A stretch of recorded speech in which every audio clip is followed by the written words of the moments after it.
Il y a des mots qui ont été prononcés pratiquement dans tous les discours aujourd'hui, Olivier Faure. Honneur, chaos, morale, moralisation, responsabilité, orgueil ou encore conscience.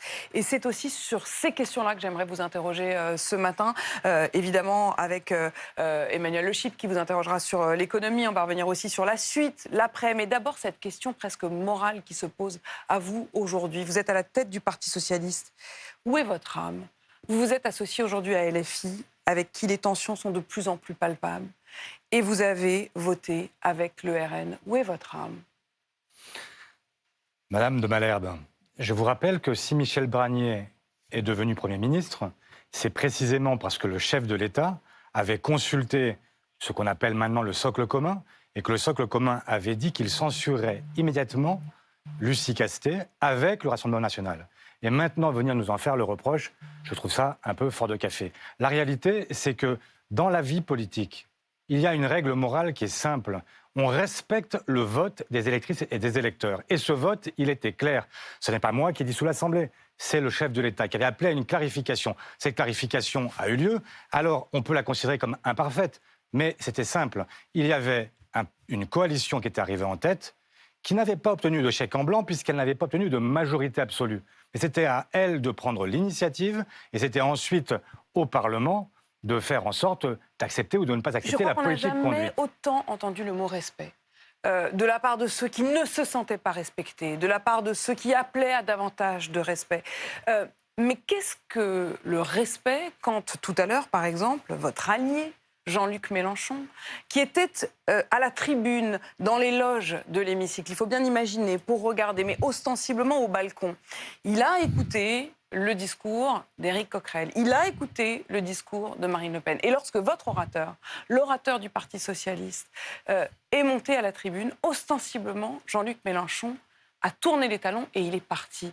Est-ce cela le respect? Le respect de votre allié? Mais vous poserez la question à Jean-Luc Mélenchon, vous l'aurez compris, je ne suis pas son porte-parole. Mais vous êtes son allié. Mais je ne suis pas son porte-parole pour autant, et je ne sais pas s'il avait une pause technique à réaliser pendant que Boris Vallaud parlait. Ce que je sais, il a bien choisi son moment pour la pause ce que je sais, c'est que le respect est un impératif, et que dans le moment que nous traversons, et qu'à un moment difficile, grave, vous l'avez dit, eh bien ça suppose de la part de chacun des acteurs de ce moment la capacité à se tenir et à chercher des solutions, parce que nous ne pouvons pas jouer avec la France et les Français. Justement, Olivier Faure, vous dites qu'il faut respecter les électeurs, mais est-ce que vous respectez les Français dans leur quotidien dans ce budget, alors qu'il n'était pas parfait, hein, il y avait beaucoup de mesures d'urgence. Comment? C'est bien de le rappeler. Oui, non, mais je veux dire, il y avait quand même des mesures d'urgence qui étaient des avancées pour le secteur du bâtiment, pour les agriculteurs. Est-ce que vous avez conscience aujourd'hui que vous voulez plonger dans la difficulté en rejetant ce budget 2025? Alors d'abord, ce qui a été rejeté aujourd'hui, et vous le savez très bien, ce n'est pas le PLF, c'est le PLFSS, donc le budget de la Sécu.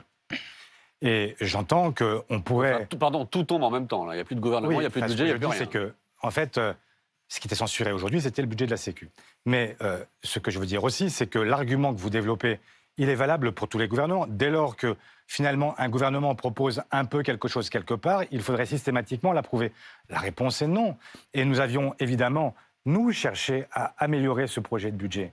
Vous qui aimez les chiffres, vous savez très bien que nous avons, sur ce budget de la Sécurité sociale, fait des amendements qui représentaient 1%, un petit pourcent du volume total du budget de la Sécu. Un petit pourcent, 8 milliards d'euros. Qui aurait permis quoi? Qui aurait permis de faire en sorte qu'on puisse donner de l'argent pour les hôpitaux, pour les EHPAD, de pouvoir réindexer les pensions de retraite, de pouvoir éviter que le ticket modérateur, donc que le prix de la consultation médicale n'explose pas. Olivier Faure. Ça, c'était possible. Et pourquoi le Premier ministre ne l'a pas accepté? Nous avons cherché à négocier, nous avons cherché à avancer, nous avons, pendant tout le débat, je continue, Benjamin Duhamel, pour dire que nous étions... Ça n'était pas écrit, la censure. Ça n'était pas, en fait, un point de départ, c'était un point d'arrivée parce qu'il ne l'a pas entendu. Mais c'est pour rebondir, au fond, sur non seulement ce que vous êtes en train de dire, et les deux questions que viennent de vous poser Apolline de Malherbe et Emmanuel Le Chypre. La question qui se pose est dans quelle mesure le Parti socialiste peut encore prétendre être un parti de gouvernement.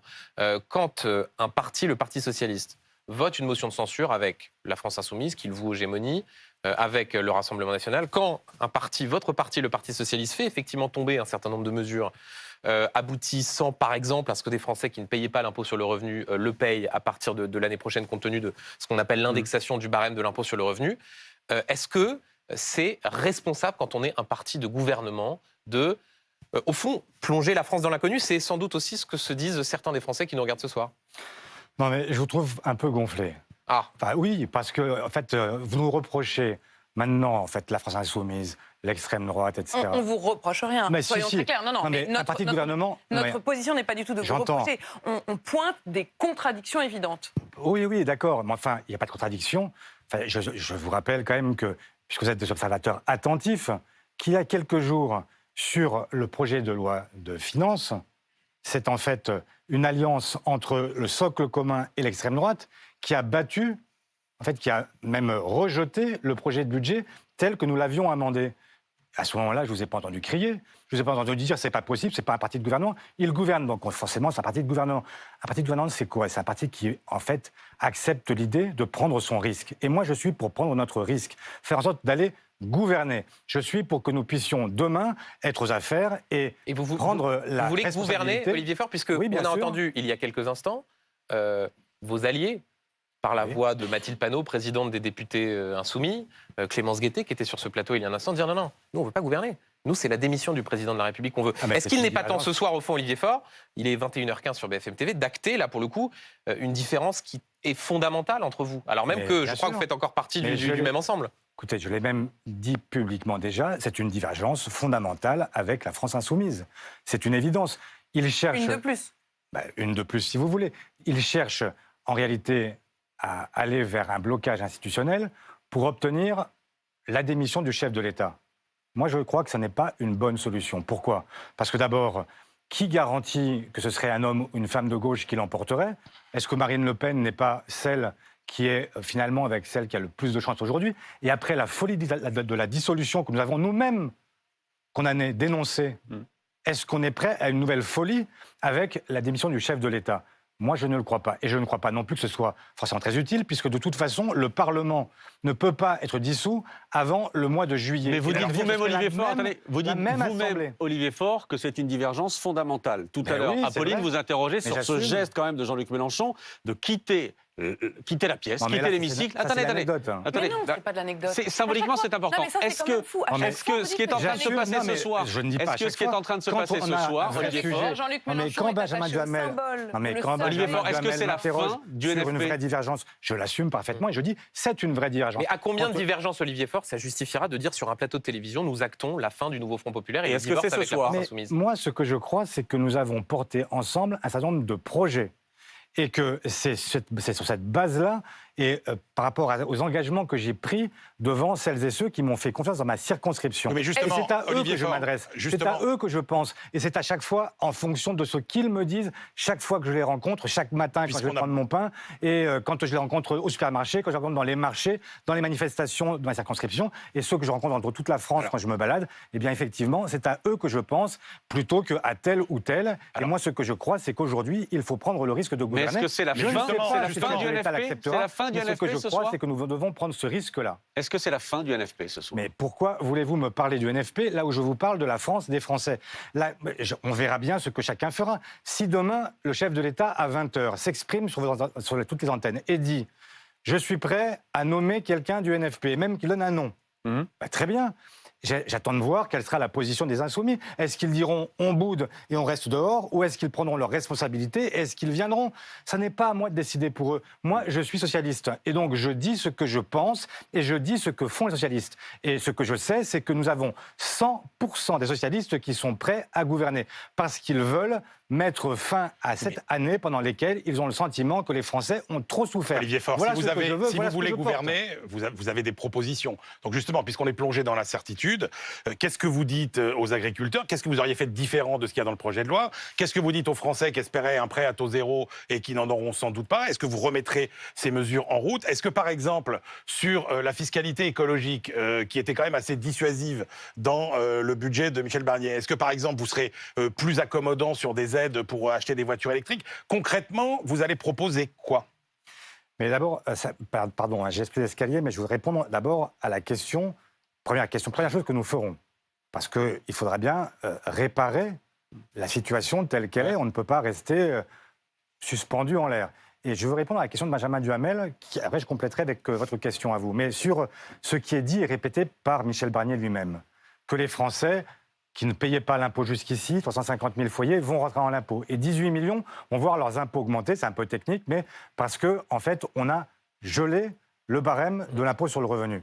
La première chose que nous ferons, et d'ailleurs peut-être même que ce sera dans les prochains jours, il y aura une loi spéciale qui sera votée. Et vous ne pourrez pas. Je peux vous garantir le fait que 100% des parlementaires voteront le dégel du barème. Non, ça n'est pas possible. Mais ça n'est pas possible. possible. Non, attendez, on a passé, je vous assure, faites-moi confiance, on a passé la journée avec des fiscalistes, des constitutionnalistes. Vous en avez une très grande majorité qui vous dit que vous ne pourrez aligner les seuils qu'avec un budget 2025.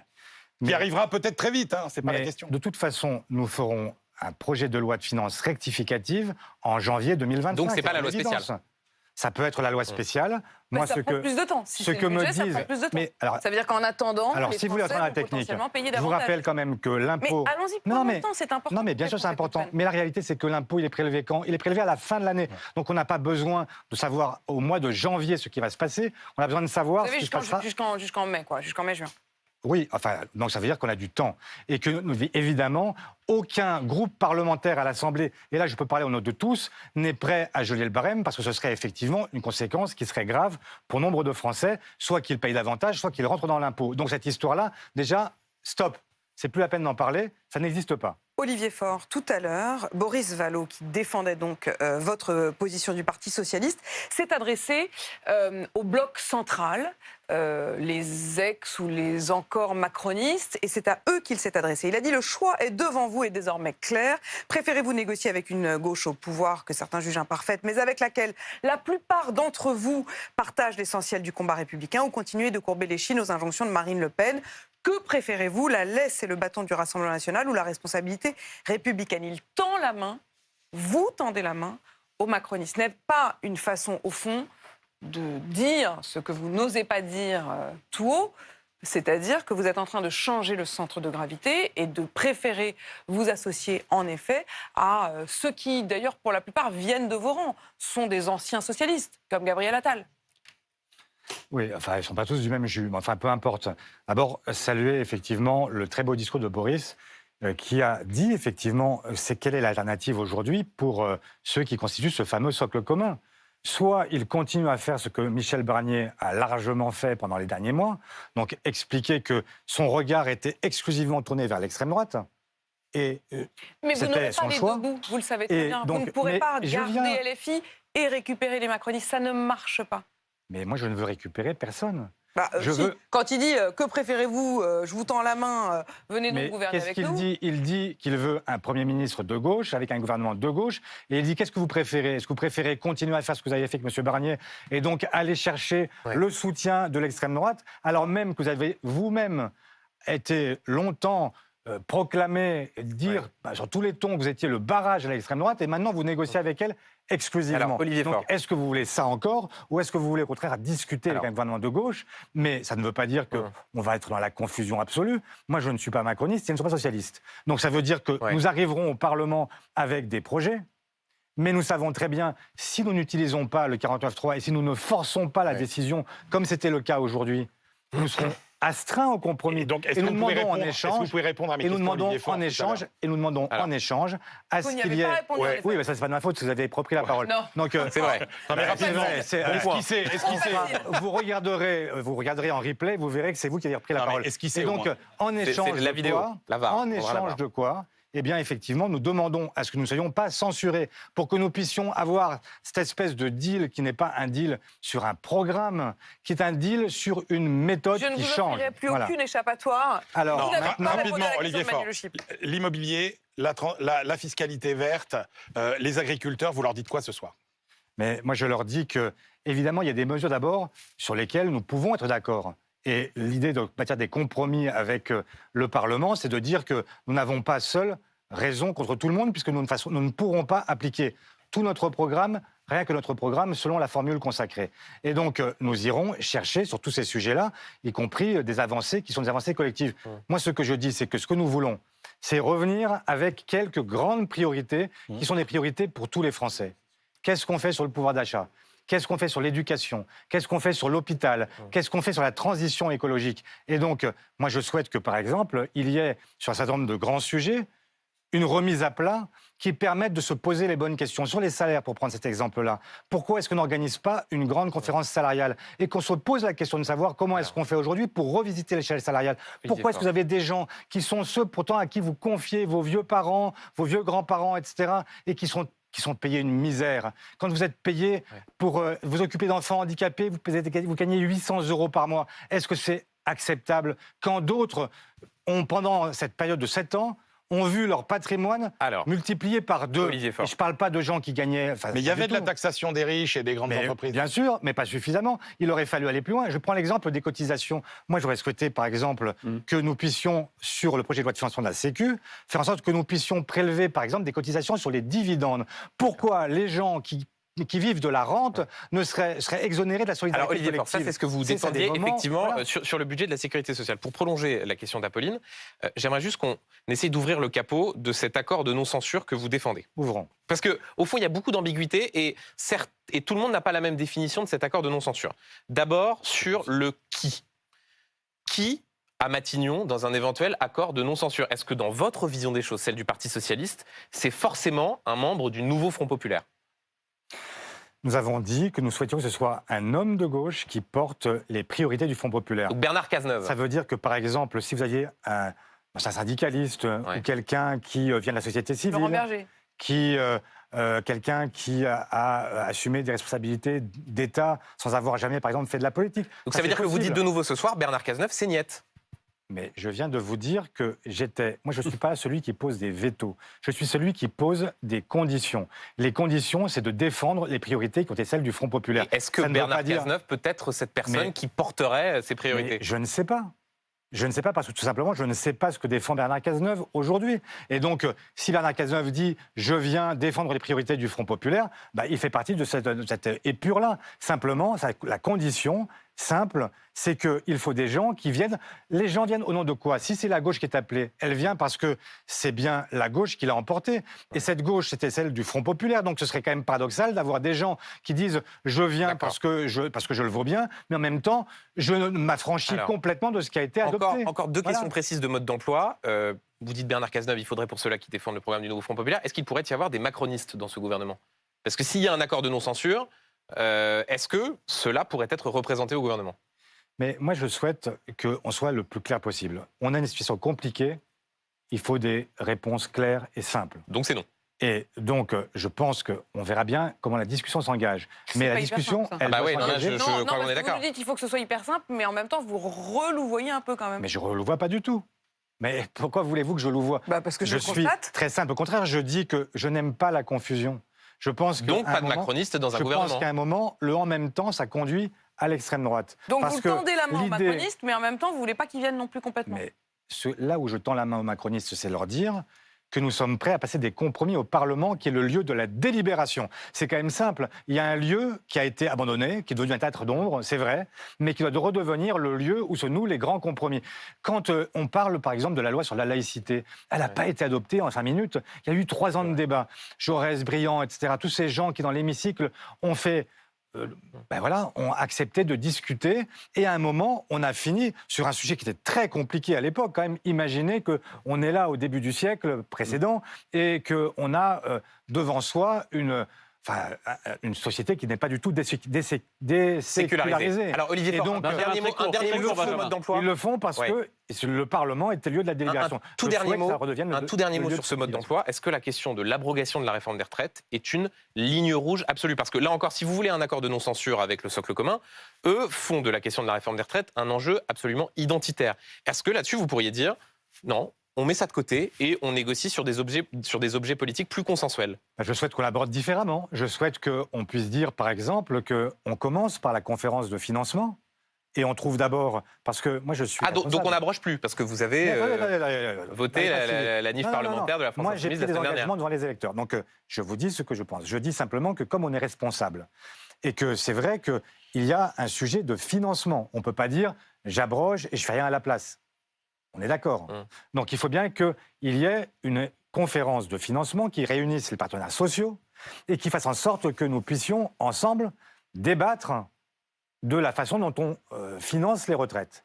Et est-ce que vous êtes prêt à garder l'âge à 64 ans, non. Moyennant Voilà, non. Ça c'est clair. Et une fois que la conférence de Heureusement financement, qu'Emmanuel Le Chypre est là. Une fois que la conférence de financement aura achevé ses travaux, eh bien oui, à ce moment-là, nous pourrons abroger cette réforme des retraites et je souhaite que nous puissions aller le plus vite possible. Il n'y a pas qu'une seule solution. L'âge pivot de 64 ans, c'est ce qui est le plus injuste dans cette réforme. Pourquoi ? Parce que vous avez des gens qui devraient pouvoir partir plus tôt, qui vont continuer à cotiser pour les autres. Moi, je ne suis pas concerné par la réforme Macron-Borne, parce que la réalité, c'est que je commence à travailler plus tard, parce que j'ai fait des études longues, et donc finalement, cette réforme ne me touche pas. Et il y a des gens qui, eux, ont commencé à travailler tôt, qui vont travailler plus longtemps pour me payer ma retraite à moi. Est-ce que vous trouvez ça juste ? Moi, pas. Et donc, je préfère qu'on puisse revenir à une réforme juste et qu'on puisse la financer aussi. Est-ce que ça passe par les cotisations ? Est-ce que ça passe par financement par le capital ? Peu importe, il faut que nous puissions d'abord trouver ces financements et ensuite nous abrogerons.